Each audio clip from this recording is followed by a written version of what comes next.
আসসালামু আলাইকুম everyone, welcome back to my channel Sharmin kitchen. কাছে কিংবা দূরে, দেশে কিংবা দেশের বাইরে, যে যেখান থেকে এই মুহূর্তে আমার ভিডিওটি দেখছেন, আশা করছি আল্লাহর অশেষ রহমতে সকলেই অনেক বেশি ভালো আছেন। আজকে আমি আপনাদের সাথে শেয়ার করব সেরা স্বাদে কাঁচা আমের টক ঝাল মিষ্টি আচার। খেতে দুর্দান্ত লোভনীয় এবং বছর জুড়ে সংরক্ষণ করতে পারবেন সেই রেসিপিটি। আশা করব আমার আজকের রেসিপিটি আপনাদের ভালো লাগবে। ভালো লাগলে লাইক, কমেন্ট ও শেয়ার করবেন। আপনাদের একটি লাইক যেহেতু শেয়ারের কাজ করে, আপনাদের একটি লাইকের কারণে আমার ভিডিওটি আপলোড দেওয়ার সঙ্গে সঙ্গে আরও অনেকের কাছে পৌঁছে যাবে। আর অলরেডি এই কাজটি যারা করেছেন তাদেরকে অনেক অনেক ধন্যবাদ এবং অনেক ভালোবাসা রইল। তো চলুন দেখে নেওয়া যাক আজকের এই আচার রেসিপিটি কিভাবে তৈরি করতে হয়। তো আচার তৈরির জন্য এখানে আমি 2 কেজি 500 গ্রাম কাঁচা আম নিয়েছি। এখন বাজারে অ্যাভেলেবেল আম পাওয়া যায়। এই আমটি এখন আমি ছিলে নিব। আপনারা চাইলে বটি দিয়েও ছিলে নিতে পারেন। স্ক্রিনে দেখানো নিয়ম অনুযায়ী আমি ছিলে নিচ্ছি। আর আমটি এমনভাবে ছিলতে হবে যাতে করে কোনো রকম সবুজ অংশ না থাকে। তারপরে এই আমটি আমি ছিলে আপনাদের সামনে শেয়ার করছি। তো এই তো আমার আমগুলো ছেলা হয়ে গিয়েছে। তো এখন এই তো দেখুন আমগুলো ছিলে নিয়েছি। এখন এটা 4 টুকরো অর্থাৎ 4 পিসেস করে আমগুলো কেটে নিব। নিয়ে আমি অফ ক্যামেরায় লবণ দিয়ে মাখিয়ে রোদে শুকিয়ে নিব। তারপর আমি কেটে নিয়েছি, যে লবণ দিয়ে মেখে নিয়েছিলাম, পানি ঝরিয়ে রেখেছি। তো সেটাই আপনাদের সাথে শেয়ার করছি। এখন আমি একটি বড় চালনি নিব। গ্রাম দেশে যেমন কিছু শুকানো হয়, এরকম চালনি নিয়ে নিচ্ছি। নিয়ে এখন আমি আমগুলো রোদে দিয়ে শুকিয়ে নিব। আর আচারগুলো সবসময় যদি একটু ভালোভাবে শুকিয়ে নেওয়া হয়, আচারের পানিগুলোও কিন্তু ঝরে যায়। আর লবণ দিয়ে মাখিয়ে যদি ঝরিয়ে নেওয়া হয়, তাহলে যে আমের অবশিষ্ট পানিটা থাকে ওই পানিটাও কিন্তু শুকিয়ে যায়, আর আচারটাও অনেক দিন ভালো থাকে।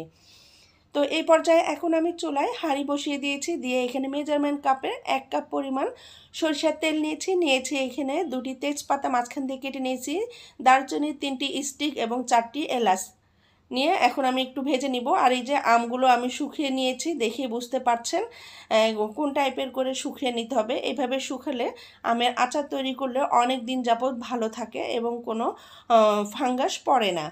তো যাই হোক, এখন ভেজে নিয়েছি। নিয়ে এখন আমি এখানে 1 টেবিল চামচ পরিমাণ আদা বাটা, 2 টেবিল চামচ পরিমাণ রসুন বাটা দিয়েছি। দিয়ে এখন এটা ভালোভাবে ভেজে নিচ্ছি। আর সরিষার তেল দেওয়ার কারণে আচারটি মানে সরিষার তেলটা ফেনা ফেনা হয়ে ফুলে উঠেছে, এতে করে ভয়ের কোনো কারণ নেই। এটা আস্তে করে আবার নিচে নেমে যাবে। তারপরে আমি এটা এইভাবে ভেজে নিয়েছি। নিয়ে এখন দিয়ে দিলাম এখানে 3 টেবিল চামচ পরিমাণ সরিষা বাটা। আচারে যদি সরিষা বাটা না থাকে তাহলে কি আর আচার হয় বলুন তো?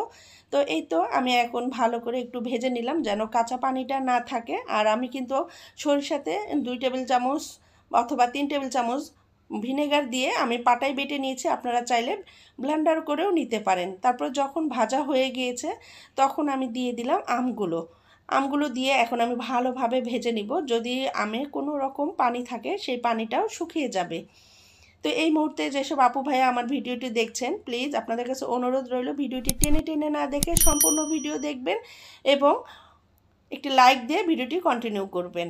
তো তারপরে দেখুন আমটা আমি প্রায় 10 মিনিটের মতো ভেজে নিয়েছি। ভেজে নিয়ে অফ ক্যামেরায় ভেজে নিয়ে এখানে আমি দিয়ে দিয়েছি মেজারমেন্ট কাপের 2 কাপ পরিমাণ চিনি, অর্থাৎ এখানে 500 গ্রাম চিনি দিয়েছি। আপনারা মিষ্টি আপনাদের পছন্দ অনুযায়ী বাড়িয়ে কমিয়ে দিতে পারবেন। তারপর আমটা ভালোভাবে নেড়ে চেড়ে দেখুন, আমি কোনো রকম কিন্তু পানি দেইনি। আচারে কখনোই পানি দিতে যাবেন না, তাহলে সেই আচার কিন্তু বহুদিন পর্যন্ত সংরক্ষণ করা যায় না। অনেকেরই কমপ্লেন থাকে আচারে ফাঙ্গাস পড়ে যায়, তো এই কারণেই কিন্তু এমন হয়। তো যাই হোক, তারপরে দেখুন আমি চুলার ফ্লেমটি এই পর্যায়ে কমিয়ে রেখে আমি ভেজে নিচ্ছি, মানে নেড়ে নেড়ে নিচ্ছি। এতে করে আমের এবং চিনির সংমিশ্রণে যে পানিটা ছাড়বে এই পানিতেই কিন্তু আমটা সিদ্ধ হয়ে যাবে। তো তো দেখুন, আমি আন্তরিকভাবে দুঃখিত, আমার ঠান্ডা লেগেছে যার জন্য আমার কণ্ঠস্বর হয়তো বা আপনাদের কাছে একটু বিরক্তিকর লাগবে, এজন্য ক্ষমা সুন্দর দৃষ্টিতে দেখবেন। তারপর আমি দিয়ে দিলাম স্বাদ মতো লবণ। আর এখানে দিয়েছি আমি 3 টেবিল চামচ পরিমাণ চিলি ফ্লেক্স। আমি এগুলো সম্পূর্ণ উপকরণ অফ ক্যামেরায় করে নিয়েছি, কারণ আমার চ্যানেলে এরকম অনেক আচারের রেসিপি আছে, আপনারা চাইলে দেখে নিতে পারেন কিভাবে পাঁচফোড়ন তৈরি করতে হয়, কিভাবে চিলি ফ্লেক্স করতে হয়। সবটাই আমার চ্যানেলের ভিডিওতে আছে, আচারের রেসিপি আছে, চাইলে দেখে নিতে পারেন। আর নিশ্চয়ই স্ক্রিনে দেখে বুঝতে পারছেন চিনির শিরা ছেড়েছে, আর আমি অফ ক্যামেরায় নেড়ে নেড়ে আচারের এই শিরাটা শুকিয়ে নিয়েছি।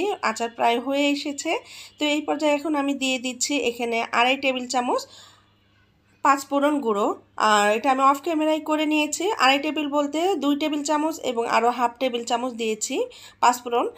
আমি এগুলো সব কিছুই অফ ক্যামেরায় তৈরি করে নিয়েছি। তো এই জন্য আর এটা আমি আলাদাভাবে গুঁড়ো করে দেখালাম না, শুধু পরিমাণটা বলে দিলাম। দিয়ে এখন ভালোভাবে মিশিয়ে নিয়েছি। আর আচারটাও দেখুন আমার ডান হয়ে গিয়েছে, কত সুন্দর কালার এসেছে আর এটা থিকনেসটা কেমন হয়েছে। আর এটা ঠান্ডা হওয়ার পরেও কিন্তু আরও জমে যাবে। তো অনেকের কমপ্লেন থাকে যে আচার ফাঙ্গাস পড়ে, আচার নষ্ট হয়ে যায়। তো যার জন্য এই যে এখানে আমি দিয়েছি 1/3 কাপ পরিমাণ ভিনেগার। আপনারা চাইলে সিরকাও দিতে পারেন। তারপরে আমি এটা ভালোভাবে মিশিয়ে নিচ্ছি, নিয়ে আরও 5 মিনিট জ্বালিয়ে নিব, অর্থাৎ রান্না করে নিব, তাহলে আচারটা হয়ে যাবে। এই মুহূর্তে যেসব আপু ভাইয়া আমার ভিডিওটি দেখছেন লাইক দিতে ভুলে গিয়েছেন, প্লিজ লাইক দিয়ে ভিডিওটি কন্টিনিউ করবেন আর টেনে টেনে না দেখে সম্পূর্ণ ভিডিও দেখবেন। এই তো আচার আমার হয়ে গেছে সেরা স্বাদে কাঁচা আমের টক ঝাল মিষ্টি আচার। আচারের রেসিপিটি কেমন লেগেছে চাইলে কমেন্ট করে জানাতে পারেন। আপনাদের সুন্দর সুন্দর কমেন্ট পড়তে আমার অনেক ভালো লাগে, আর আপনাদের সুন্দর সুন্দর কমেন্টের কারণেই আমি অনেক বেশি পরবর্তী কন্টেন্ট তৈরি করতে উৎসাহিত হই। তো আমি এখন চুলা থেকে নামিয়ে ঠান্ডা করে পরিবেশন করছি সার্ভিং বাটিতে নিয়ে। এই তো দেখুন আমি আচারগুলো এখন সার্ভিং বাটিতে নিয়ে নিচ্ছি। আপনারা আপনাদের পছন্দ অনুযায়ী জারে অথবা অন্য কোনো বয়ামে ভরে নেবেন, তাহলে দেখবেন বছর জুড়ে সংরক্ষণ করে খেতে পারবেন এবং একটুও ফাঙ্গাস পড়বে না। রেসিপিটি ভালো লাগলে লাইক কমেন্ট করে শেয়ার করবেন ফ্যামিলি ও প্রিয়জনদের সাথে, আর আমার পাশেই থাকবেন। আপনাদের সাপোর্ট ও ভালোবাসা এই পর্যন্ত এসেছি। প্লিজ আপনাদের কাছে অনুরোধ রইল, কেউ স্প্যাম কমেন্ট করবেন না। আমি সময় হলে নিয়ম মেনে আপনার পরিবারে চলে যাব। কমিউনিটিতে শুধু একমাত্র একটি লেটার রেখে যাবেন। ভালো থাকবেন, সুস্থ থাকবেন, সবাই সবাইকে সাপোর্ট করবেন, আর আমার চ্যানেলে ভিজিট করবেন। যদি ভিজিট করে আমার ভিডিও কোনো অংশ ভালো লাগে সাবস্ক্রাইব করে পাশে থাকবেন। পরবর্তী ভিডিও দেখার আমন্ত্রণ জানিয়ে আজকের মতো এখানে বিদায় নিচ্ছি। আল্লাহ হাফেজ, আসসালামু আলাইকুম।